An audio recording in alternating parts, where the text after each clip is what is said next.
Hello, folks. My name is Timmy Vilgiati, and I'll be playing the role of John in this episode of Rivers of the Mind. But, due to the premise of the show being pretty illegal, I'm going to include a disclaimer at the beginning just to be clear. This show is not meant to promote the illicit use of LSD, DMT, psilocybin, or any other drug. At the same time, for the interests of harm reduction, I'd like to mention that every LSD trip will eventually end. The effects of the drug are temporary and do not lead to permanent insanity, so don't let this show freak you out. Events portrayed in this series are strictly fictional, and any resemblance to actual events is coincidental. With all that said, here is the third episode of Rivers of the Mind, entitled The Lords of the Field.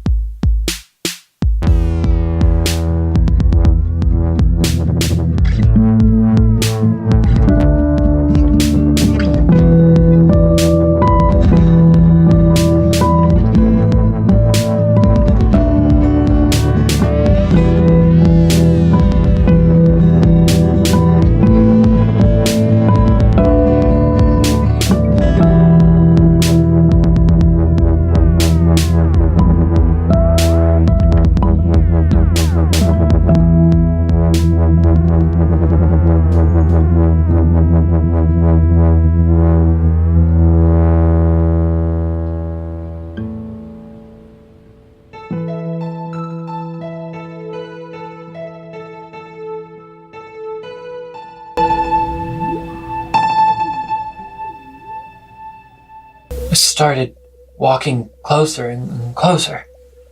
I kind of wanted to pet it.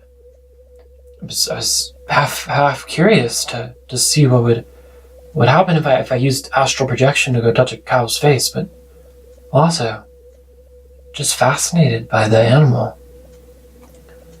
I studied every part of it.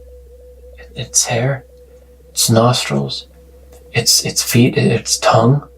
All of them became remarkably intricate and almost magical as I studied them more and more. Put my hand on its nose, and the animal froze, not seeing me, but somehow suddenly aware that a physical presence had reached out and touched it. It sniffed the air, not finding anything, and then turned its head to search for me. I floated up and ran my hand along the side of its neck before it got spooked and ran away. Without thinking, I found myself chasing after the cow as it sped through the tall brush and out into an open pasture. I passed through what looked like a brightly colored field, and all at once, the colors around me shifted, becoming just slightly unreal. I could feel a pulsing in the earth, a sense of unity with it, a feeling of spirits all around me. In awe, I hovered cautiously, wondering if I'd entered into the dream of another person. The cows, all unanimously aware of me, stared in complete silence, sniffing the air. Their skin, once dark brown, had become a pale blue, and their eyes were all a beady, piercing black. I settled onto the ground, surrounded by a forest of tall grass, worried that I'd upset them and I would wake up the owner of the farm. I could feel their energy, not their thoughts. The world felt remarkably alien to me. The cows recognized me as some kind of spirit. The other cow, who was young, though I couldn't tell how young, had come to be near the others for protection from me. I drifted through the field, suddenly acutely conscious of my presence, the fragment of my own consciousness. Were they doing this to me? A bright light came from far out in the pasture. I flew towards it, followed by a herd of eager-looking but wary cows, who watched me with intense curiosity, but whose demeanors seemed increasingly hostile.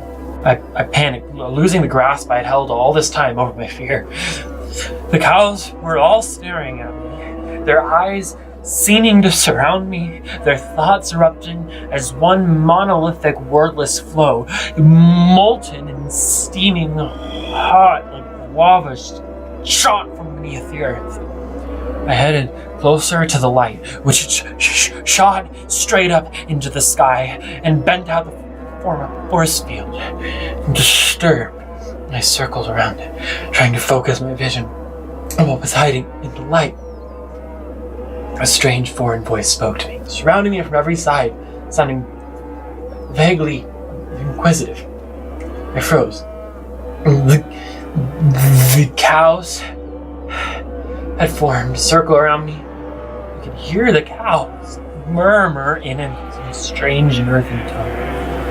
I felt myself pressed towards the center of the circle by some kind of collective will, shrunken down and made one with the earth, until I was brought to my knees in front of what looked like a towering, incandescent mushroom with a bright golden cap and a vibrant blue side.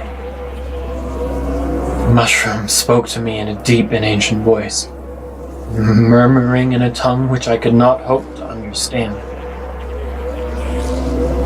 I felt its presence rush through my brain, interrogating every part of it. But I knew that the mushroom contained something more than a mushroom. I remember taking a dried mushroom, just like it at a music festival in college. It must have contained some kind of spirit, one which felt a guardianship over the cows. The cows had brought me before the mushroom in order to stand trial, and all watched with solemn and impassive gazes. Mushroom slipped through every corner of my past, holding it still and trying to discern whether or not it was a good or bad spirit. Croaking dark and austere poetry as it studied me, the mushroom, shaking, sent out a signal through its roots which lit up a constellation of other fungi that had spread across the plain. I felt my soul drawn out, my consciousness stretched between the underground limbs of the creature. 1,000 voices danced back and forth around me, almost singing as they spoke and debated my fate. I struggled to wring myself free, breaking myself into one solid whole, before a bright purple lightning bolt shot from the hills and pinned me to the ground. The cows mooed like a terrible choir, and a great trembling came from within the earth.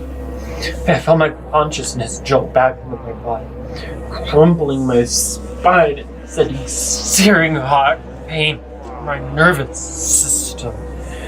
Jumping up, I brushed myself off, my heart pounding. My vision was seething, starting to melt.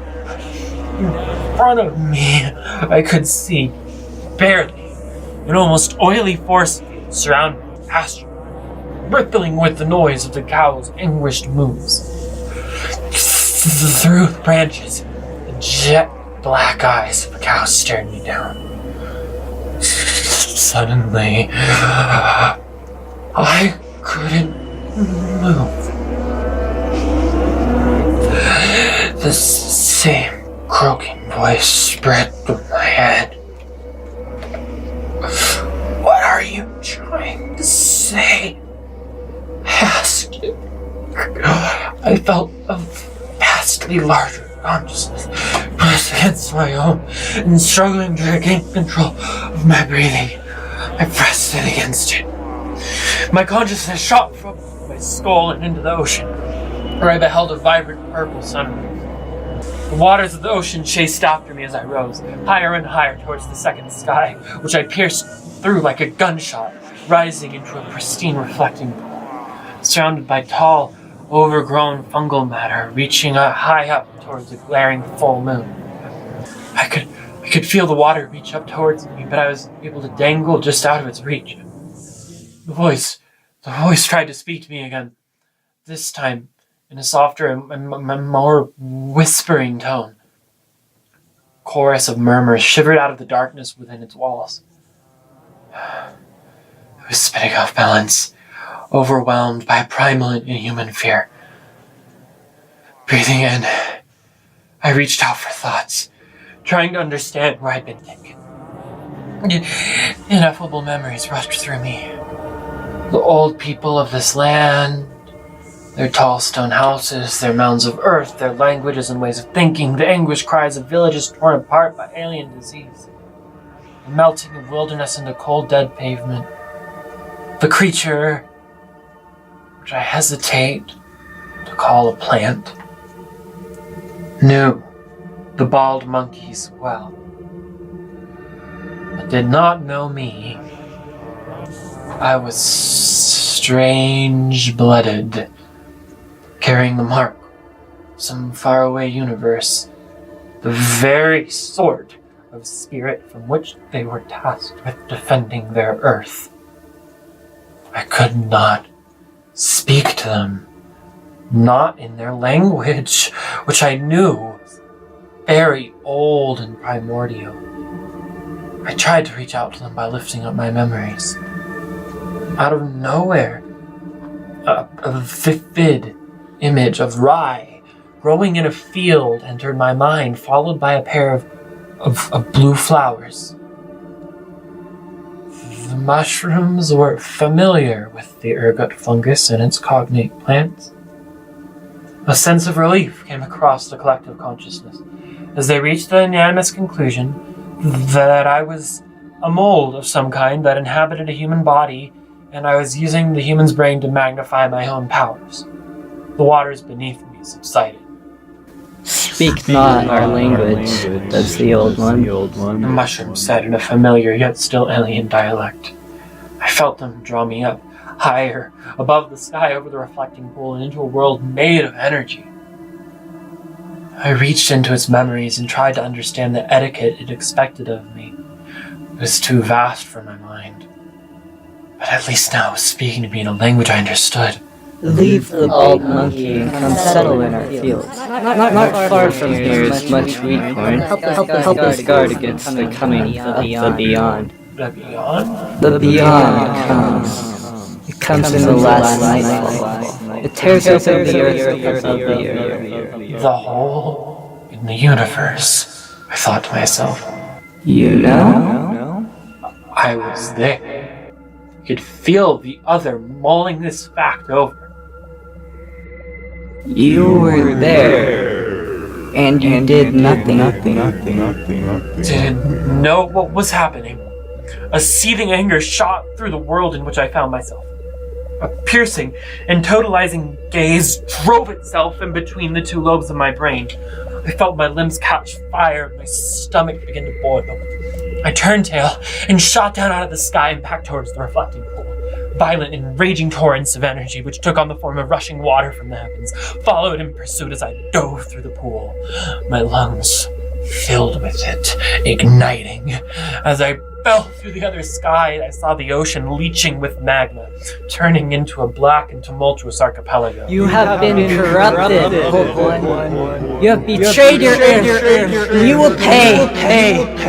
I am not the Old One, I spoke as I dove into the water, my skin flayed by the flakes of lava rock and hot magma. Burning, I crashed into my body, my head dizzy and my vision blurred as I saw the pasture seethe with anger. How do you speak their tongue? Asked the mushrooms. I stepped back, feeling their intensity like a knife up against my throat. My maimed and bleeding consciousness shivered, sending convulsions through my body. I was tripping in a field last night, and I hadn't realized that I was speaking out loud. The farmer had woken up now with his shotgun and was looking out the window at me with terror in his eyes. It was another one of those damn heroin addicts. You must have merely communed with the Old One. Yes, that's it. You were drawn near the beyond, and the Old One sacrificed himself so that you could live. This is what happened. I see the truth now. The mushrooms sighed all as one, mourning the death of their friend in a massive wailing cacophony. I began to step back. The farmer walked out onto his porch and trained his shotgun onto me. Wait! I held up my hands. Bald monkey, Can you communicate with the one who lives in the brick abomination in our field? Yes I can. He lives among the buffalo which we protect. They're tenderly fond of him. But in the past months, he has grown negligent and has not left the porch to make noises to the buffalo, bringing them great anxiety. Tell him that we, the lords of this field, wish for him to speak with the buffalo. You got about 10 seconds before I call the cops on your ass. The bald monkeys have communed with our kind and worship us as the guardians of the earth. We taught them to make their thoughts noises. Only fools do not recognize our power. We will give you the words to speak, as we have always done.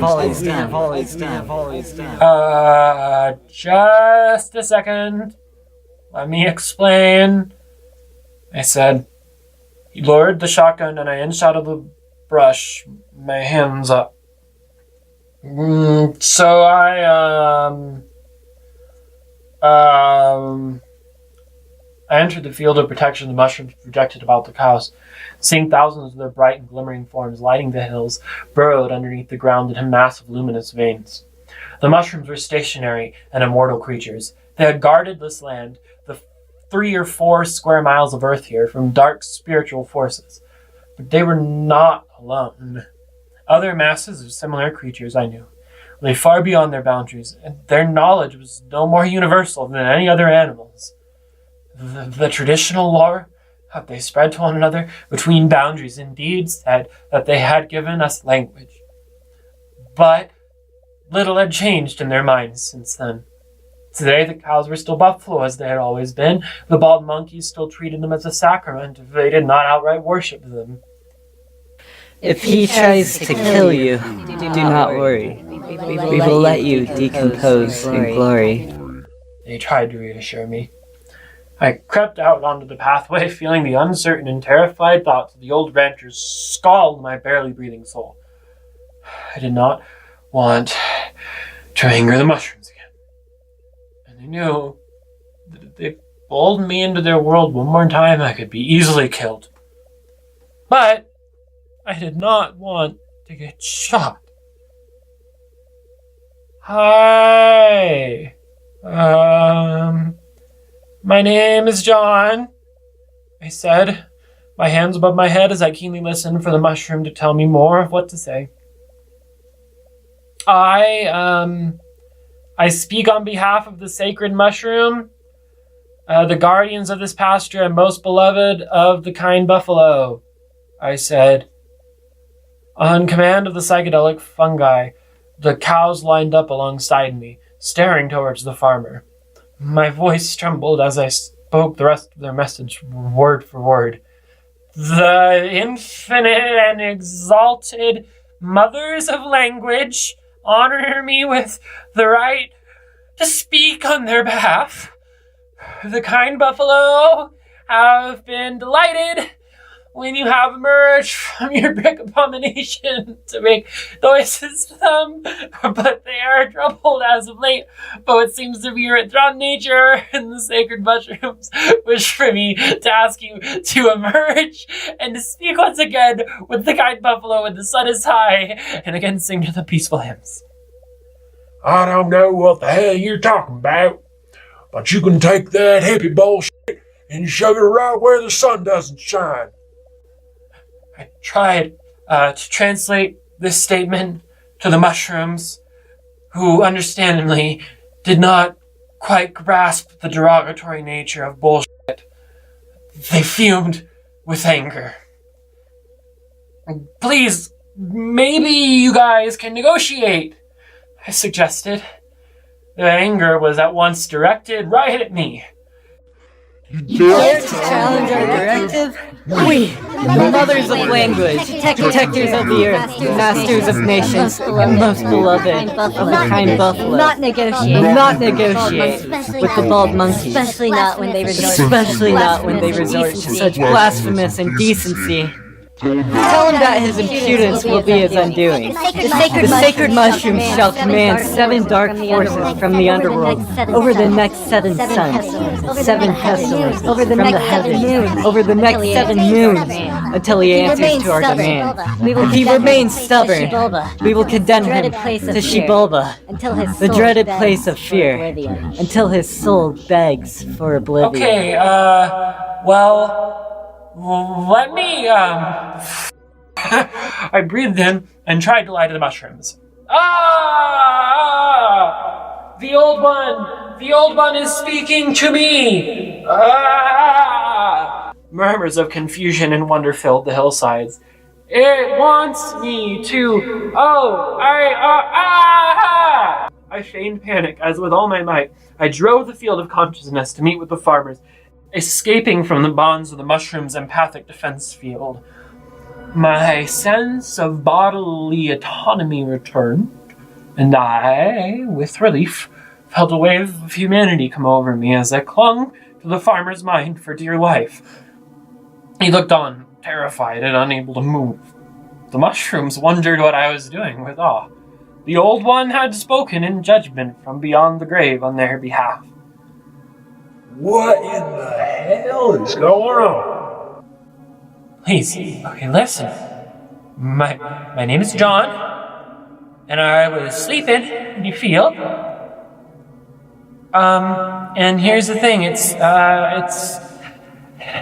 filled with psychedelic mushrooms, and they want me to talk to you. Okay? You get away from me. He looked out at my physical body, drooling and half asleep on his driveway, seeing that I was almost 10 yards away, even though my voice felt incredibly close. At once, he realized I was some kind of psychic force, and he thought for a moment he must be dreaming. I searched through his memories, which were weakening with age. His name was Jerry. He was 87 years old, and he built the ranch with his wife and children. Now he was alone. His children were off in a number of different cities. None of them had taken too much of an interest in ranching. In the old days, he'd walk around, he'd sing old bluegrass music to his cows, and he'd take care of them. But he instead found himself unable to walk like he used to. And so he'd sit inside by his window, and he'd watch the cows. Every week, his oldest son would come out and watch TV with him, and they'd show the children the cows. But his son's wife was, in Jerry's words, a stuck-up little bitch, and she couldn't stand the smell. The two of them would help clean up the house, and they'd help him take the cows to market, but not much more. And I looked through his memories and saw how lonely he was. A tear started forming on the corner of his eye, and I started crying as well. The mushrooms looked on with awe. I tried to pull myself deeper into his mind, which I could feel shivering around me, to show him what I could see. The glowing mushrooms, only for a second. He gazed on perplexed. Those are on your farm. They're psychedelic mushrooms. You may not realize it, but they can think. It took a moment for what I was saying to sink in. They've been here a lot longer than where I have. They want me to tell you to talk to the cows again. They say the cows miss you. The rancher's face contorted into an expression of sorrow. Well, I can't do that anymore. Can you tell them that? I returned to my body, leaving the rancher crying on the porch with his shotgun at his feet. I pleaded his case to the mushrooms. The collective wept with the realization that it had been so deep completely misunderstood. As the cows all lowered their heads in comprehension, together the herd began to crowd towards the porch at the behest of the mushrooms. It will be enough for the buffalo to see him, so long as he makes noises for them to hear. Mushroom said. I re-entered the farmer's consciousness. His mind was awaft with memories of sitting in that same spot, playing mandolin and singing to his herd. All they want to do is see you. Maybe, you can come back out here more often. He hated them seeing him like this, so weak and old. I told him it didn't matter, and they understood. Solemnly, I withdrew, watching the farmer move down the porch in order to pat the first cow on the head. Tears in his eyes, he looked at me. You need a place to sleep, son. I held out the blue topaz in my hands, offering it to him. Yes. Thank you so much, everyone, for tuning into this episode of Rivers of the Mind, Lords of the Field. My name is Timothy Vilgiotti, and I played the part of John and Jerry, as well as writing and producing this series. All the music in the series was composed by me, or at least this episode was composed by me. This one was called the DMT theme, and it was done by kind of treating the dimethyltryptamine molecule as a graphic score, as well as the phosphate group on the psilocybin molecule as a graphic score in itself.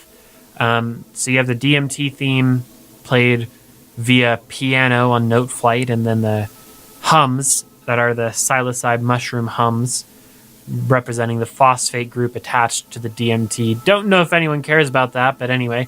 Jareth Spirio played the part of Arthur Calloway in the beginning. You remember him. And then Cameron Mayfield played the part of the psilocybe mushrooms. Thank you very much again to all the people who participated in this, to all the people who helped, and to the people who are listening right at home. I hope that you enjoyed this. Please share it if you did. Send it to all your friends. Have a great night. Have a great day. Have a great waking up in the morning. Make sure you stay woke. And yeah. See you next week for Southern Hospitality.